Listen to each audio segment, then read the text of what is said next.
มันมีตัวดำอยู่พุ่นต้องdisconnect ในบนเว็บไซต์2 อันตัวนั้นที่ให้เสื่อมใส่กับอันน่ะห้อง Oppo เนาะ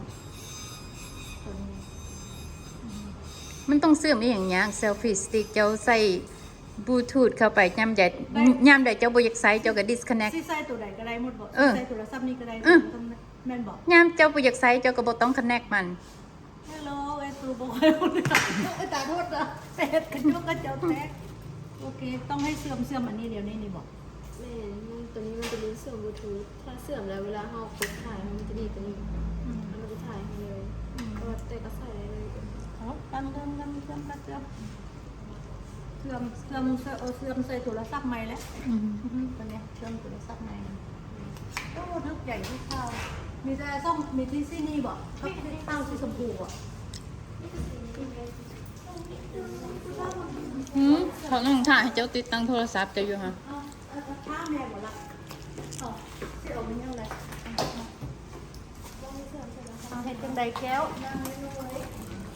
น้องเขาบ่ได้เป็นคนเฮ็ดเอามาเฮ็ดยังไง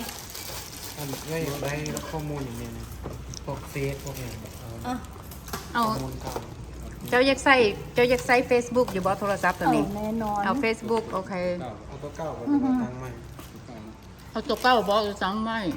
ป้าค่อยๆแปลลาวเป็นลาวบ่นี่จะว่าจังใดอันใส่ไล่เข้าบ่มันเป็นยังไงใส่อันเดียวเว้ยตู่อันเหตุผลที่เจ้ามาซื้อโทรศัพท์ใหม่นี่กันย้อนว่าเจ้าบ่ยังให้มันเสื่อมกันกับโทรศัพท์เก่าเจ้าอยากเฮ็ดข้อมูลภายข้อมูลนั้นเพราะฉะนั้นเจ้าบ่ต้องเอา Facebook มาใส่โทรศัพท์ตัวนั้นตั้งใหม่ซั่นน่ะโอเคบ่เอาบ่หมายถึงว่าบ่เอา Facebook ไปใส่อยู่หันบ่เอาหยังเลยบ่เอาหยังเลยไม่แต่เอาอีเมลเจ้าเข้าซื่อโอเคจังซั่นแหละให้น้องจัดการให้กันนะพี่น้องโอเคมาจังได๋ละเอาเนี่ยมาตั้งให้บ่ตั้งเนี่ยครับแก้วนี่โบตังไม่บ่ตั้งหมดอันเข้าอันนี้ก่อนเลยเขียนให้เขานะอีเมลเจ้าหั่นนะโอ้ว่าภาษาลาวแปลภาษาลาวฉะนั้นเลยจังว่าอยู่บ่อยู่พระให้เขานั่งแปลภาษาลาวให้ลาวแปลลาวโอเค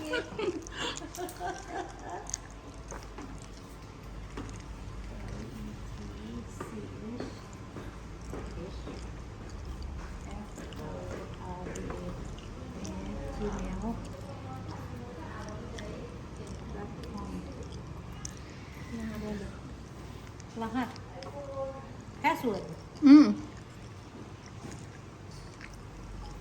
เขาตั้งไม่บอกเลือกใส่อันเก่าก็ตัวเก่าได้เนาะไปตู้ข้ามันเจ้าไปเปลี่ยนตั้งไม่เจ้ากับเข้า YouTube บ่ได้เพราะว่ามันต้องเป็น account เดียวกันมันจะเป็น account ใหม่อันไซต์อันอีเมลอันเก่าเจ้าอัน password อันเก่าเจ้า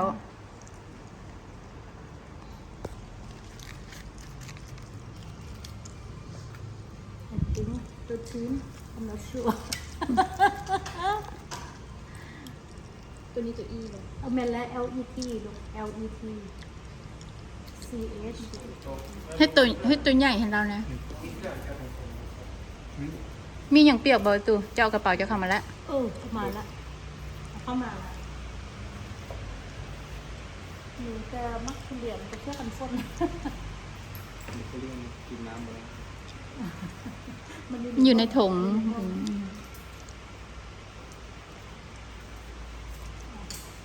งได้ไฟนี่กระไดเราว่าเรา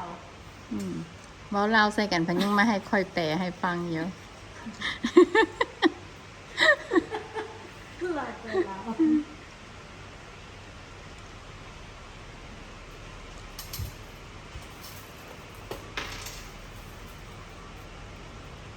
อันเฮ็ดตัวหนังสือตัวใหญ่สุดให้เราเลยนะเนาะเอาตัวหนังสือใหญ่ตัวเนาะแนนเอาตัวเขาขวัญน้อย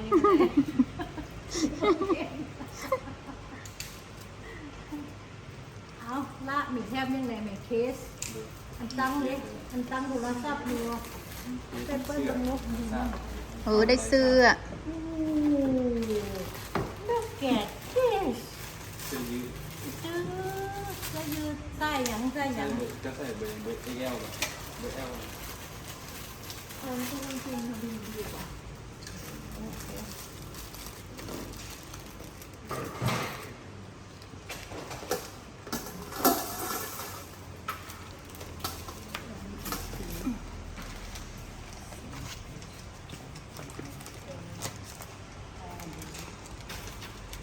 เดี๋ยวทอดงอกคนฮอนแห่หรือทอดงอกโอ้ยหอม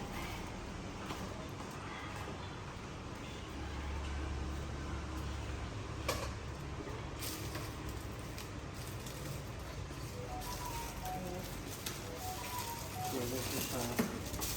ถูกเดี